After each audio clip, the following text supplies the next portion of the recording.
బిస్మిల్లాహిర్రహ్మానిర్రహీం.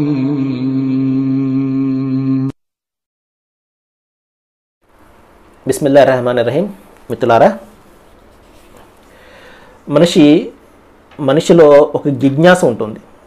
కొత్త కొత్త విషయాలు తెలుసుకోవాలి, అక్కడ ఏం జరిగింది, ఇక్కడ ఏం జరిగిందో తెలుసుకోవాలి. సహజమైనటువంటి జిజ్ఞాస, కోరిక ఉంటుంది.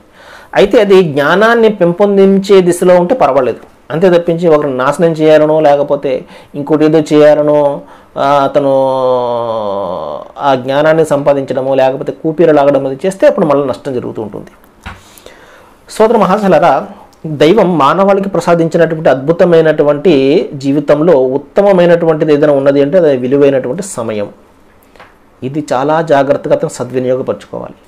ఈ సమయాన్ని మంచి విషయాలు అతను ప్రోధి చేసుకోవడానికి, మంచి విషయాలు అతను సంపాదించుకోవడానికి ప్రయత్నం చేయాలి తప్పించి వ్యర్థ విషయాల్లో తన యొక్క సమయాన్ని అతను వెచ్చించకూడదు. వ్యర్థ విషయాలను తెలుసుకోవడానికి ప్రయత్నం చేయకూడదు. ప్రయోజనకరమైనటువంటి జ్ఞానం కోసమే మనిషి దైవాన్ని కోరుకోవాలి.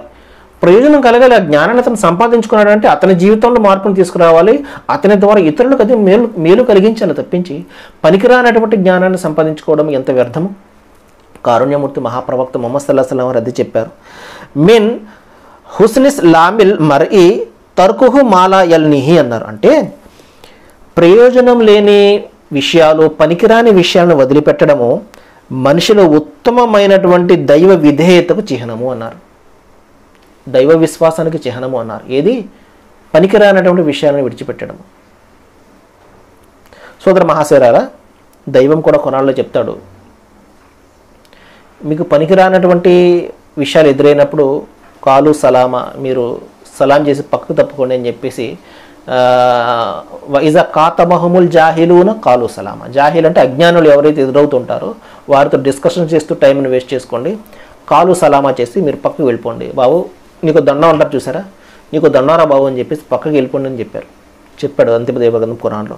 కాబట్టి మహాప్రవక్త ముహమ్మద్ సల్లల్లాహు అలైహి వసల్లం వారు కూడా ఇక్కడ చెప్పే విషయం ఏంటంటే, ప్రయోజనం లేని పనికిరాని విషయాన్ని పక్కన పెట్టేయండి. దానివల్ల ఏమి కూడా మీకు సమయహరణ తప్ప ఇంకోటి జరగదు.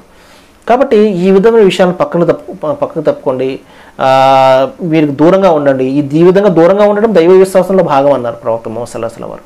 కాబట్టి ప్రయోజనకరమైనటువంటి మనకి పనికొచ్చే విషయాల యొక్క అవగాహన మాత్రం మనం కల్పించుకోవాలి. పనికిరాని విషయాలు, మన సమయాన్ని హరించే విషయాలకు దూరంగా ఉండాలి.